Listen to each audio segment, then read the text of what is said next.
부모가 싸울 때 우리 아이들은 과연 어떤 걸 느끼고 있을까요? 오늘 이 내용을 좀 깊이 들여다볼 건데요. 아마 우리가 막연히 생각했던 것보다 훨씬 더 깊고 또 넓은 파장을 일으키고 있을지도 모릅니다. 아이의 세상이 어떻게 흔들리는지 그 내면의 목소리에 한번 귀 기울여 보시죠. 흔히들 그러잖아요. 부부싸움은 칼로 물 베기라고, 뒤돌아서면 아무 일도 없는 거라고요.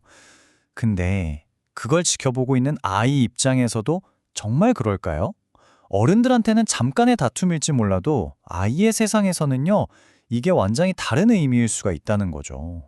자, 첫 번째 주제입니다. 아이의 세상이 흔들린다. 아이한테 가장 안전해야 할 그 집이라는 공간이 어떻게 한순간에 무너져 내리는지 그 근본적인 이유부터 한번 살펴보겠습니다. 아이에게 집은요, 그냥 사는 곳이 아니에요. 온 세상의 중심이죠. 무슨 일이 있어도 나를 지켜줄 거라고 믿는 절대적인 안전기지 같은 곳입니다. 모든 게 예측 가능하고 안정적이어야만 하는 유일한 공간이란 말이죠. 그런데 부모의 다툼은 이 안전기지를 한순간에 공포와 불안의 공간으로 바꿔버려요. 세상에서 가장 안전해야 할 곳이 가장 무서운 곳이 되는 이 극적인 변화. 바로 이 지점에서부터 아이의 내면에는 균열이 생기기 시작하는 겁니다. 두 번째, 내 탓이었을까? 자, 이제 아이의 마음속으로 조금 더 깊이 들어가 볼게요. 부모의 싸움을 본 아이가 가장 먼저 그리고 가장 흔하게 보이는 반응이 바로 이거거든요. 아예 머릿속에 가장 먼저 떠오르는 생각이 뭔지 아세요? 바로 이거예요. 아, 내가 뭘 잘못해서 엄마 아빠가 화가 났나 보다. 자신의 어떤 사소한 행동이 이 끔찍한 상황을 만들었다고 믿어버리는 거죠. 이런 생각은 꼬리에 꼬리를 물어요. 내가 아까 숙제를 안 해서 그런가? 아이는 어떻게든 이 혼란스러운 상황의 원인을 찾으려고 애쓰는데 가장 찾기 쉬운 원인이 바로 자기 자신인 거예요. 왜냐하면 그래야만 자기가 뭔가 통제할 수 있다고 믿기 때문이죠. 심리학에서는 이걸 인지적 오류라고 불러요. 이게 논리적인 판단이라기보다는 너무 혼란스러우니까 아이가 자신을 보호하기 위해서 만들어내는 필사적인 생각의 오류 같은 거예요. 그리고 이 오류는 아이에게 엄청난 죄책감을 남기게 됩니다. 세 번째는 바로 간접적 충격파입니다.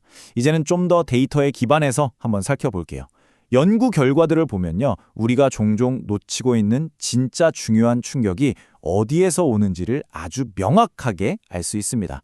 여기서 진짜 핵심은요, 부모가 그냥 싸운다는 사실 자체가 아니라 어떻게 싸우느냐 하는 거예요. 특히 여기 나오는 것처럼 서로 모욕하고 위협하고 물리적인 폭력을 쓰거나 아니면 아예 말도 안 하고 쌩쌩 부는 냉전, 이런 것들이 아이에게는 가장 파괴적인 영향을 미칩니다. 자, 이 슬라이드가 오늘 내용의 하이라이트라고 할 수 있습니다. 정말 놀라운 연구 결과를 보여주거든요. 먼저 왼쪽을 한번 보시죠. 보통은 부모가 싸우면 아이의 문제 행동에 직접 영향을 줄 거라고 생각하잖아요. 근데 연구 결과 통계적으로는 그게 큰 의미가 없었다는 거예요. 좀 의외죠? 그럼 진짜 문제는 어디에 있었을까요? 바로 여기에 있습니다. 보이지 않는 곳에서 훨씬 더 큰 상처가 만들어지고 있었던 거예요. 자, 오른쪽에 간접적 경로를 한번 따라가 보세요. 부부 갈등이 생기면 먼저 부모의 양육 태도가 망가져요.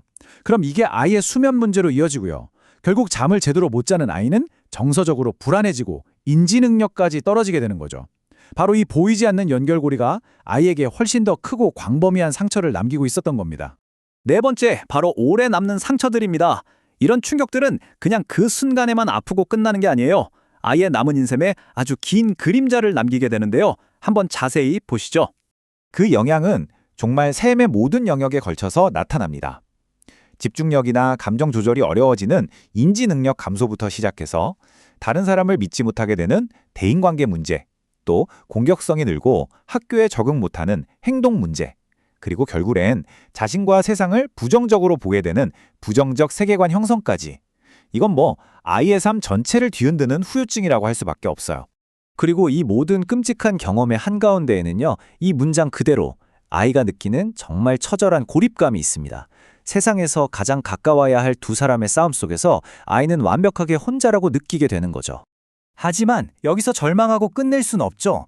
다행히도 이 무너진 안전기지를 다시 세울 방법이 있습니다. 다섯 번째, 안전기지의 재건. 이제부터는 회복을 위한 아주 구체적인 방법에 대해서 이야기해 보겠습니다. 이 세 가지 단계가 정말 중요합니다. 첫째, 숨기지 말고 솔직하게 인정하고 사과하는 거예요. 둘째, 아이의 마음속 죄책감을 덜어주기 위해서 이건 네 탓이 절대 아니야 라고 명확하게 말해주는 겁니다. 그리고 마지막으로 어쩌면 이게 가장 중요한데요. 아이가 보는 앞에서 화해하고 다시 우리가 한 팀이라는 걸 직접 보여주는 거예요. 회복은 그냥 가능한 수준이 아니라 필수적인 겁니다. 바로 이런 모습처럼 말이죠. 이렇게 회복하려는 노력은 부모와 자식 간의 유대를 다시 튼튼하게 만들고요. 아이가 잃어버렸던 세상에 대한 안전감을 되찾아주는 가장 확실한 방법이 될 겁니다. 오늘 내용을 마무리하면서 마지막으로 이 질문을 한번 던져봅니다. 오늘 당신의 아이의 세상은 안녕한가요? 이 질문이 우리 각자의 가정을 한번 돌아보고 아이들의 세상을 조금 더 안전하고 평온하게 만들어주는 작은 계기가 되기를 바랍니다.